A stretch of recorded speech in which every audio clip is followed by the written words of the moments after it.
ஒரு அம்மா வந்து நாங்கள் வெளியே வந்துட்டு இருக்கோம். அந்த அம்மா கேட்டது, நீ இந்தியாவிலேருந்து வரையான்னு. ஆமாம்மா இந்தியாவிலேருந்து வரேன்னு. உனக்கு ஆச்சரியமா இருக்கா, நாங்கள் ஏன் அம்மா அப்பான்னு கூப்பிட்றோன்னு.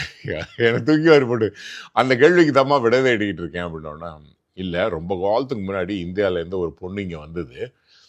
அந்த பொண்ணு வந்து இங்கே வந்து எங்கள் ராஜா ஒருத்தரை சுரோங்கிற ராஜாவை கல்யாணம் பண்ணிக்கிட்டு இங்கே வாழ்ந்து அவள் சாகும்போது வந்து என் குழந்தைகள் என்னை எப்படி கூப்பிடுறாங்களோ அதே போல் கொரிய மக்கள் கூப்பிடணும்னு ஆசைப்பட்டா.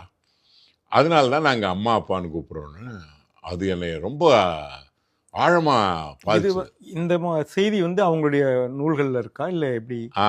அதைத்தான் நான் கண்டுபிடிக்க அடுத்து போகிறேன். இந்த அம்மா இப்படி சொன்ன உடனே நான் ஒரு ஆய்வாளர் டக்குன்னு எடுத்துக்க மாட்டேன். அதை கொரியாவினுடைய வெரி பிகினிங் ஒரு இந்திய தன்மையோடு ஆரம்பிக்குது. அப்படி வரக்கூடியதில் வந்து இவர் இந்த கிம் சுரோங்கிறவன் எப்படி அப்படின்னா வந்து வானத்திலிருந்து 6 முட்டைகள் வந்து இறங்கி வந்து அந்த ஒரு கிராமத்துக்கு கிடைக்குது. அதில் ஒரு முட்டையிலேருந்து வெளிவரவர் தான் வந்து கிம்னா தங்கம்னு அர்த்தம். தங்க முட்டைகள். அந்த தங்க முட்டையிலேருந்து அவர் வெளிவராரு. வெளிவந்தோடனே மடமடன்னு வளர்ந்துடுறாரு. வேக வேகமாக வளர்ந்து ரொம்ப பெரிய பையனாக வந்துடுறான். அவனுக்கு பேர் சுரோ. அப்போ வந்து கிம் சுரோ, கிம்னா தங்கத்திலிருந்து வந்ததுனால கிம் சுரோ அப்படிங்கிறது.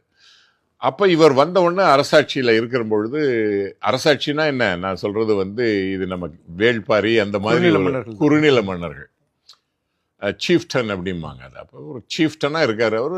நான் இனக்குழு தலைவர்கள் நிறைய 9-10 பேர் இருக்காங்க. அவங்களெல்லாம் இணைச்சிட்டு இவர் எப்படியாவது ஒரு அரசாட்சி உருவாக்கணும்னு முயற்சி பண்ணுறாரு.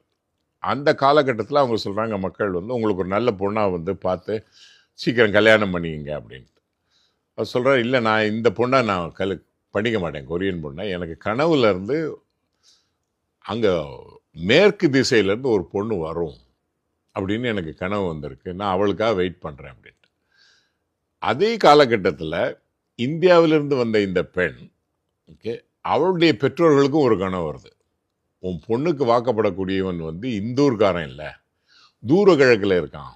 அதனால உன் பொண்ணை வந்து நீ அங்கே அனுப்பு அப்படின்ட்டு. அப்போ அந்த பொண்ணு துணிஞ்சு கப்பலில் ஏறி வருது. அப்போ இங்கே வந்து சேரத்துக்கும் இவங்க 2 பேரும் கொரியாவில் மீட் பண்ணுறாங்க. கிம்ஹே அப்படிங்கிற ஒரு இடத்துல வந்து இறங்குது. கிம்ஹே அது ஒரு சதுப்பு நிலம். அங்கே வந்து இறங்கின உடனே அவள் வந்து அந்த கதை பிரகாரம் பார்த்தா வந்து இந்த நம்ம காவி கலர் கப்பல் இல்லை, கொஞ்சம் சிகப்புன்னு சொல்லலாம். அந்த சிகப்பும் காவியும் கலந்த இதில் வந்து அவள் இறங்குறா. ரெட்டை மீன் சின்னம் இருக்குது, அது ரொம்ப முக்கியம். அந்த ரெட்டை மீன் சின்னத்தோடு வந்து இறங்குறா. இறங்கினோடனே ராஜா சொல்கிறாரு, சரி அரசவைக்கு வர சொல்ல அப்படின்னா. அவள் பாருங்க, இறங்கின உடனே அவளுடைய மிடுக்கு பாருங்க. அவள் சொல்கிறா, நான் ராஜ குடும்பத்தில் வந்தவன், நான் அவளை டைரெக்டாக வந்து பார்க்க மாட்டேன். நான் இப்போ மாலுமி ட்ரெஸ்ஸில் இருக்கேன், நான் ட்ரெஸ் எல்லாம் மாற்றிட்டு நான் அரச ட்ரெஸ்ஸை போட்டுக்கிட்டு தான் நான் வருவேன். உங்கள் ராஜாவை என்னை வந்து பார்க்க சொல்லுங்கிறான். எடுத்தோடனே நல்லா திமிரா பேசுகிறாவ. ராஜா பார்க்கணும், இவன் நிச்சயமாக ராஜ குடும்பத்தை சேர்ந்தவன் தான், வேறு யாரும் இப்படி சாதாரணமாக பேச மாட்டாங்கன்னு சொல்லிட்டு அவர் உடனே அங்கே ஒரு டென்ட் எல்லாம் அவளுக்கு ஆர்கனைஸ் பண்ணி அங்கே வந்து அவர் ட்ரெஸ் எல்லாம் மாற்றிக்கிட்டு நல்ல ட்ரெஸ்ஸில் உட்காந்துருக்கிற போது அவருடைய சேடி பெண்கள் எல்லாரும் இருக்காங்கன்னு வச்சுங்களேன். வந்துட்டு அப்புறம் ராஜா வராரு. வந்த உடனே பேசி 2 பேரும் பேசணும், ரொம்ப மனசு பிடிச்சி போச்சு. அப்போ அவங்க கல்யாணம் பண்ணிக்கிறாங்க. அப்போ இவன் வந்து நீ யாருமா என்ன அப்படின்னா, அவருக்கு 16-17 வயசு அந்த பொண்ணுக்கு. அப்போ அந்த பொண்ணு சொல்லுது வந்து, நான் இந்த மாதிரி இரட்டை மீன் சின்னம் கொண்ட நாட்டிலிருந்து வருகிறேன். ஓகே, அது அயுத்தா அப்படிங்கிற மாதிரி ஒரு பேரை சொல்லுது. இந்த அயுத்தாங்கிற பேர் வந்து பதிவு பண்ணுறாங்க அவங்க, அயுத்தா அப்படின்னு சொல்லிட்டு. அப்போ இவர் புத்திஸ்ட் மாங்குங்கிறதுனால அவர் என்ன பண்ணிட்டாரு, அயுத்தான்னு அயோத்தியா அந்த மாதிரி திங்கிங் போகுது. ஓகே, அப்போ இவன் வந்த உடனே அந்த ஒரு கான்ஃபெடரேஷன் பண்ணுறா. அதாவது வந்து merchant confederation, confederation of merchant states. அங்கே உள்ளவங்களை அவர் வணிக கூட்டமைப்பு பண்ணிவிட்டு அதுக்கு பேர் காயல்னு பேர் வைக்கிறார். காயலில் எள்ளு சைலண்ட் ஆகி காயா அப்படின்ட்டு அவங்க ரெக்கார்ட் பண்ணுற போது அதை காயான்னு பண்ணுறாங்க. புத்த கயா, கயா அப்படிங்கிற மாதிரி அதை புத்திஸ்டோடையே சேர்க்குறாங்க. பாண்டியச்சி அப்படிங்கிறதுக்கான பாயிண்ட்டுக்கு வரேன். இப்போ நான் என்ன சொல்கிறேன், செம்போழம்னு பேர் கொடுக்குறேன். ஏன்னா அவளுடைய பேர் அப்படி தான் இருக்குது. அப்போ செம்போழம்ங்கிற பேர் இப்போ ரொம்ப பாப்புலர் ஆகிடுச்சு. நான் தான் பேர் கொடுத்தேங்கிற கூட தெரியாத அளவுக்கு அது பாப்புலர் ஆகிடுச்சு இப்போ.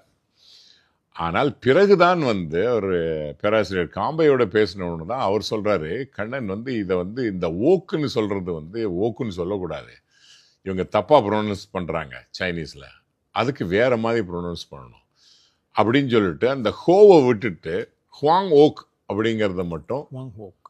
ஆமா, அதை வந்துட்டு வந்து எப்படி சைனீஸ்ல ப்ரொனவுன்ஸ் பண்ண முடியும்ட்டு அவர் முயற்சி பண்றாரு. அப்படி பண்ணினா என்ன வருதுன்னா ரொம்ப ஆச்சரியமான விஷயம்,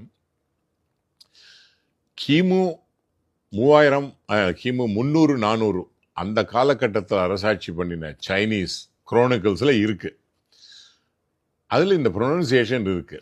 ஆனா அதுக்கு என்ன அர்த்தம் அப்படின்னு பார்த்தா அதுக்கு பொருள் வந்து பாண்டியன் அப்படின்னு பொருள்.